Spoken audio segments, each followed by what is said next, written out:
Bonjour, dans cette vidéo, nous allons apprendre à factoriser avec les identités remarquables.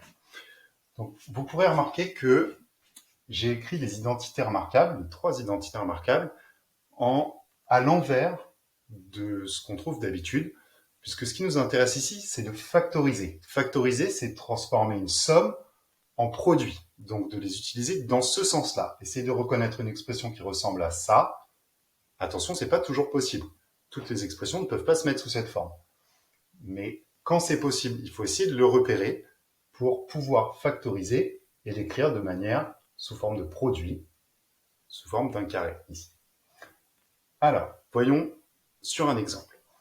Ici, j'ai une expression x carré plus 6x plus 9. Et j'ai l'intuition que ça pourrait se mettre sous cette forme, ressembler à ça. Ça commence par un carré, ça finit par un carré. Donc j'ai deux bons candidats pour mon A et mon B. J'ai envie de dire que le X pourrait faire un bon A ici et correspondre à cette formule, et que ici 9, ça pourrait être 3 au carré, donc on pourrait avoir un B ici qui serait 3. Maintenant, il faut encore vérifier que le terme du milieu correspond bien au double produit 2 fois le premier fois le deuxième. Alors, pour ça, je vais vérifier. Je vais changer légèrement l'écriture ici pour la mettre sous cette forme. Donc, x carré, je n'ai rien besoin de faire, plus 2 fois... Est-ce que je peux écrire 6x comme 2 fois x fois 3? Oui, effectivement. 2 fois x fois 3, 2 fois a fois b, ça fait bien 6x. Donc j'ai juste changé l'écriture là. Je n'ai rien...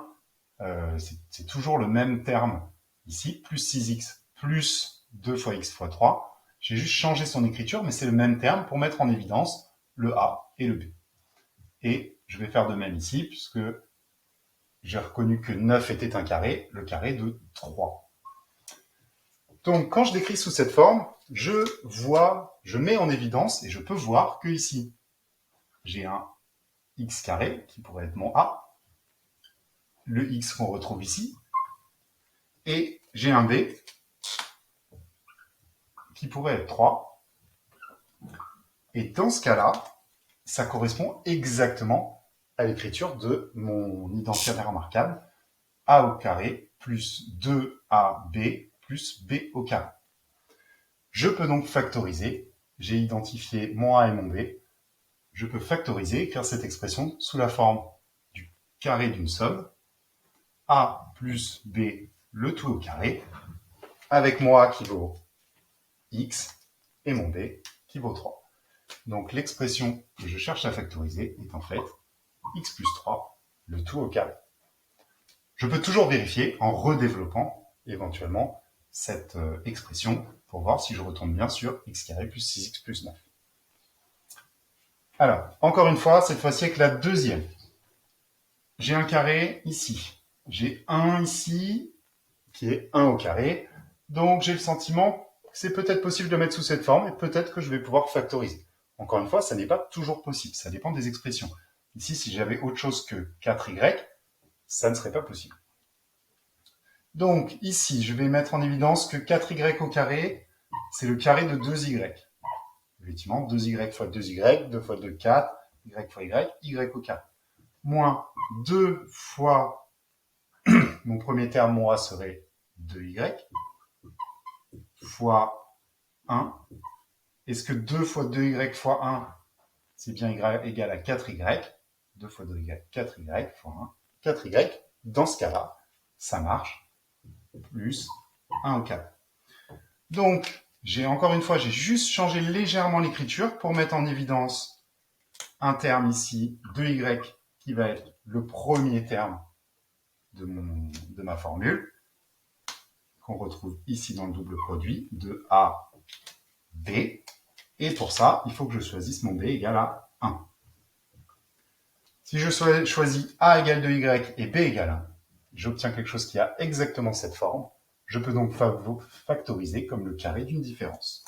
Je vais donc pouvoir écrire l'expression ici, b égale 4y carré moins 4y plus 1, comme le carré d'une différence avec le premier terme égal à 2y et le deuxième égal à 1. L'expression b est donc égale à 2y moins 1, le tout au carré. Dernier cas possible, la troisième identité remarquable, qui est la plus simple à visualiser, puisque dès que j'ai la différence de deux carrés, je vais pouvoir factoriser sous cette forme. Donc il suffit de repérer juste une différence entre deux carrés. Par exemple, ici mon expression C, j'ai bien une différence entre le carré de Z et le carré de 7. J'ai donc bien une différence de carré. Ici mon A, c'est Z, et mon B est égal à 7.